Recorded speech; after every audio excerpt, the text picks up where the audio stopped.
Üdvözlök mindenkit! A mostani videó témája, mennyire hajlamos a narcisztikus a fizikai erőszakra, a fizikai bántalmazásra.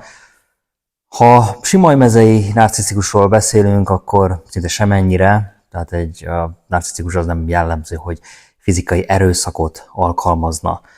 Mentális zavarok, a különböző formái, azok különböző módokon nyilvánulhatnak meg, és egyes zavarok jellemzői jelentősen befolyásolhatják az egyén viselkedését, beleértve a fizikai erőszak alkalmazását is. Hogy tisztább legyen a kép, ebben a videóban összehasonlítjuk a narcisztikus személyiségzavarban szenvedőket, borderline személyiségzavarban szenvedőket és az antiszociális személyiségzavarban szenvedőket. Az antiszociális személyiségzavar hétköznapibb nevén a pszichopaták. Tehát különös tekintettel itt most arra, hogy mennyire jellemző is valójában rájuk a fizikai erőszak alkalmazása. Kezdjük akkor a narcisztikusokkal, narcisztikus személyiségzavarban szenvedők. Általában meg lehet figyelni, hogy ez a nagyon túlfújt, nagyzásos önértékeléssel, látszólagos önértékeléssel rendelkeznek. Meg lehet náluk figyelni a sekélyes empátiát, vagy teljesen hiányzó empátiát, továbbá fokozott figyelemigénnyel rendelkeznek. Bár a narcisztikusok is manipulatívak, bántalmazóak, viszont a fizikai erőszak az nem igazán tartozik bele az eszköztárukba, tehát azt lehet mondani, hogy az eszköztáruk az ennél sokkal, de sokkal kifinomultabb. Mi az, ami jellemző a narcisztikusokra? Pszichológiai és érzelmi manipulációk, tehát a narcisztikusok gyakran alkalmaznak például gázlángozást, érzelmi manipulációknak a különböző formáit, verbális bántalmazást, hogy kontrollálják az áldozataikat. Tehát ezek a módszerek, ezek kevésbé feltűnőek, de viszont rendkívül hatékonyak lehetnek a számukra. Fontos megérteni a narcisztikusoknál, hogy miért nem alkalmaznak fizikai erőszakot. Hát a narcisztikusok azok általában félős emberek, tehát is tartanak a törvényi következményektől, tehát tudják, hogy a fizikai erőszak az nagyon könnyen ugye nyomot hagyhat egy személyen, és ez egy bizonyíték lehet ellenük, tehát erre a narcisztikusok kényesen ügyelnek, hogy a bántalmazásaiknak ne legyen látható nyoma, a fizikai bántalmazás az pedig látható. Továbbá a narcisztikusoknál fontos megemlíteni, hogy átgondoltak, tehát kifinomult, átgondolt stratégiákat alkalmaznak, hogy hosszú távon fenntartsák a kontrollt és hatalmat az áldozataik felett. Tehát a narcisztikus az félős, fél a törvénytől, rettegnek a börtöntől, továbbá van impulzivitás kontrollja. A narcisztikusnak fontos, hogy nincsen érzelmi diszregulációja, tehát tudja szabályozni az érzelmeit, tudja magát tűrtőztetni. Továbbá a narcisztikus a fizikai bántalmazást olyan alantas dolognak tartja, ez pedig nem igazán egyeztethető össze az ő idealizált, tökéletes énképével, tehát ő ennél sokkal, de sokkal kifinomultabbnak, intelligensebbnek tartja magát, mint hogy agyba, főbe verje a partnerét, aztán ennek hatására majd ott jól meghurcolják, börtönbe teszik, mindenki lenézi. Narcisztikus, egy sima narcisztikus ilyet nem csinál. Menjünk a következőre, ott van nekünk a borderline személyiségzavar, tehát mint tudjuk, a borderline-ok azok érzelmileg instabilak, küzdenek az impulzivitással, érzelmi diszregulációval, nem tudják az érzelmeiket szabályozni sok esetben. Igen, ezek a jellemzők, hát ezek már növelhetik a fizikai erőszak alkalmazásának a valószínűségét. Ezek hát a borderline-nak a főbb jellemzőit, ott van náluk az impulzivitás, tehát a DSM-5 az Amerikai Pszichiátriai Társaság által kiadott diagnosztikai, statisztikai kézikönyv szerint nagyon is hajlamosak a borderline-nak az impulzív viselkedésre, tehát ez egy diagnosztikai pont is, a DSM-5-ben az impulzivitás náluk, a narcisztikusnál nincs ilyen diagnosztikai pont. Ott van náluk az érzelmi diszreguláció, tehát nem tudják az érzelmeiket szabályozni, tehát az érzelmek nagyon gyors, intenzív váltakozása, ez gyakran vezeti borderline-nál kontrollálhatatlan viselkedéshez, és ilyenkor előfordulhat igen a fizikai erőszak is.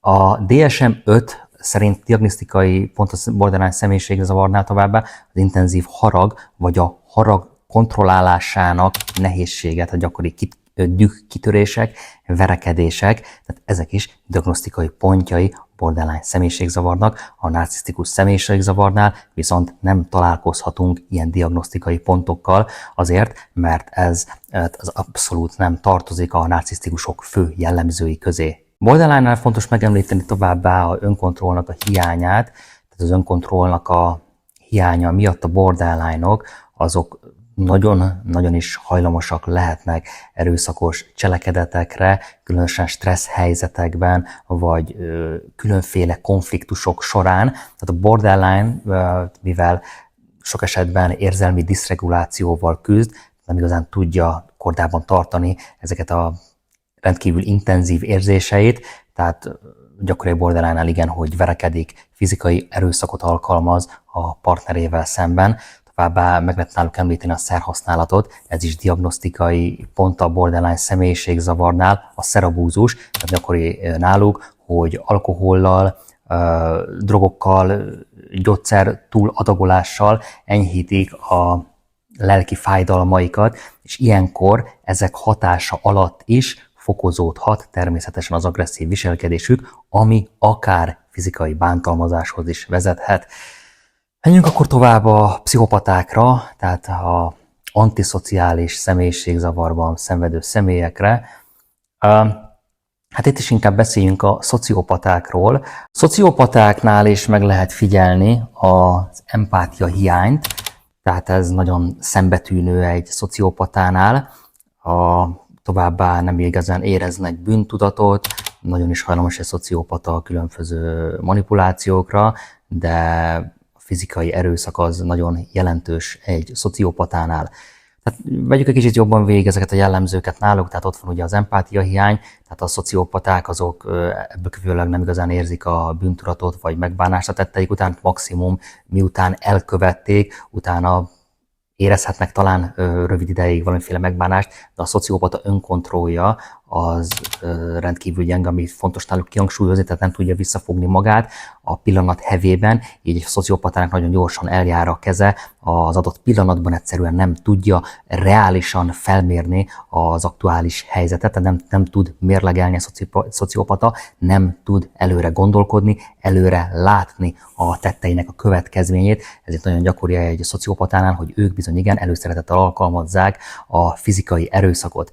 Manipulatív viselkedés is meg lehet náluk említeni, bár a narcisztikusokhoz hasonlóan ők is igen manipulatívak lehetnek egy szociopata, viszont sokkal inkább hajlamosak az erőszakos cselekedetekre, ha úgy érzik, hogy hát csak ez szolgálja az ő érdekeiket. A szociopatában viszont egy narcisztikushoz képest nincsen kifinomultság, nincsen bennük raffináltság, mint hogy egy narcisztikusban. Tehát mondhatni a szociopatáról, hogy mindent erővel próbál megoldani, fizikai erővel. Meg lehet náluk figyelni a szociopatánál kriminális viselkedést, tehát az antiszociális személyiségzavar, az bizony gyakran együtt jár kriminális viselkedéssel, ez pedig magában foglalhatja igen a fizikai erőszakot is.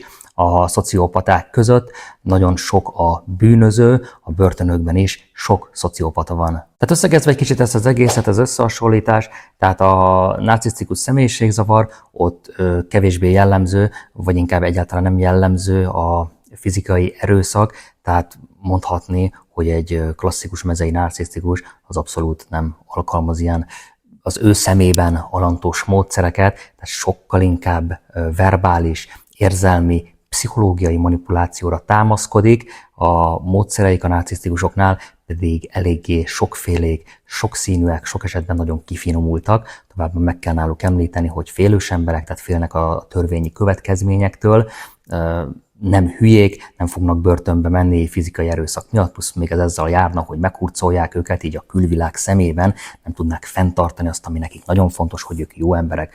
Ott van a borderline személyiségzavar, tehát itt már jóval gyakoribb az impulzív fizikai erőszak, még ott van az érzelmi instabilitás, önkontroll hiánya, tehát ezek miatt egy borderline nagyon is hajlamos lehet a hirtelen düh kitörésekre, a borderline-nak az impulzivitás kontrollja az rendkívül gyenge, főleg erős stressz alatt nem tudja kontrollálni, kezelni a rendkívül erős, intenzív érzelmeit, nem tudja egy borderline sok esetben visszafogni magát, ezért igen, alkalmazhat fizikai erőszakot. Továbbá a DSM-5-nél is megtalálhatunk kettő olyan diagnosztikai pontot, az egyik az impulzivitás, ide beletartozik a szerabúzus is, tehát drogok, alkohol, túlgyógyszerezés, és ennek hatására, hogy a borderline sok esetben ezeknek hatása alatt van, hát növekszik a fizikai erőszaknak az elkövetése, a másik pedig a harag kontrollálásának a nehézsége náluk, tehát gyakori dühkitörések, ismétlődő verekedések, ez is szerepel a DSM-5 diagnosztikai pontoknál. Ott van nekünk ugye a pszichopata, az antiszociális személyiségzavar, a szociopaták, hát itt már erős hajlam van a fizikai erőszakra és a kriminális viselkedésre, továbbá ott van náluk egy szociopatánál az empátia és a bűntudat hiánya, ez pedig igencsak megkönnyíti a fizikai erőszak alkalmazását, a szociopatának sincsen semmiféle impulzivitás kontrollja, tehát nem tudja végig gondolni az erőszakos cselekedeteinek a hosszabb távú következményei, tehát nem tud előre gondolkodni, hogy most ennek mi lesz a következménye. Tehát mondhatni az, hogy ha egy szociopatánál lemegy a roló, akkor aztán nem fog foglalkozni semmivel, az se, ha a kamerák veszik, hogy éppen mit művel, ott neki megy az embernek és szétzúzza. Viszont fontos beszélni még ennek a videónak a végére, gyorsan mondanék a komorbiditásról, tehát a személyiségzavarok, azok, mint tudjuk, gyakran nem önállóan, hanem más mentális zavarokkal együtt jelentkeznek, ami komorbiditásként ismert. Például egy narcisztikus személy az lehet egyben borderline vagy antiszociális személyiségzavarral küzdő is, vagy más egyéb mentális egészségügyi problémák is tehát csatlakozhatnak a narcisztikus személyiségzavarához, tehát ezekben az esetekben a fizikai erőszak kockázata viszont jelentősen megnőhet, de viszont itt már nem beszélhetünk klasszikus narcisztikusról, tehát ez már kevert személyiségzavarként van diagnosztizálva. Ha egy narcisztikus személy, tehát borderline tüneteket is mutat, akkor igen, az érzelmi instabilitás, az impulzivitás miatt, hát igen, ő már nagyobb valószínűséggel alkalmazhat fizikai erőszakot. Hasonlóképpen, ha valaki narcisztikus, de még mellette diagnosztizálják az antiszociális személyiségzavarral is, mint például szociopátia, hát akkor az empátiának azán a teljes hiánya, és a kriminális hajlamok miatt nagyon is jellemző lehet rá a fizikai erőszaknak az alkalmazása.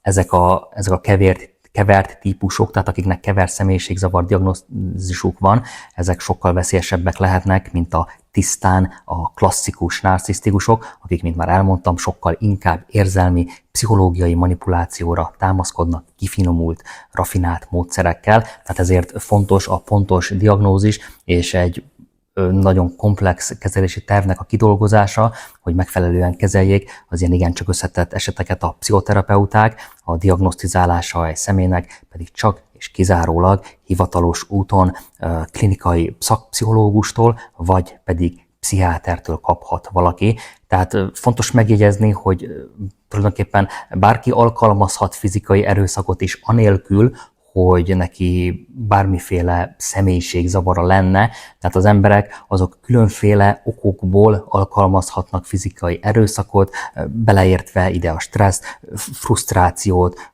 drog, alkoholfogyasztás, tehát manapság nagyon sok az alkoholista is, aki rendkívül agresszív, de attól, hogy valaki alkoholista, az viszont nem egyenlő azzal, hogy neki személyiségzavara is van. Aztán ott vannak ugye olyan személyek is, akik hát egyszerűen az adódott helyzetekre való képtelenségük miatt, tehát egyszerűen nem tudnak konfliktust kezelni, így oldják, vagy így próbálják megoldani a helyzetet, hogy sajnos fizikai erőszakot alkalmaznak, de manapság a legnagyobb probléma az, hogy tehát itt már mindenki narcisztikus kiállt mindenkire, holott nagyon sok esetben elmondható az, hogy nem narcizmus van a háttérben. Ennyit erről a témáról, ha informatívnak találtad, akkor nyomj egy lájkot. Csatornában nagyon sok videó van már feltöltve, több mint 350, lehet, hogy valamelyik kérdésedre megtalálod a választ, nézz szét. Köszönöm a figyelmet!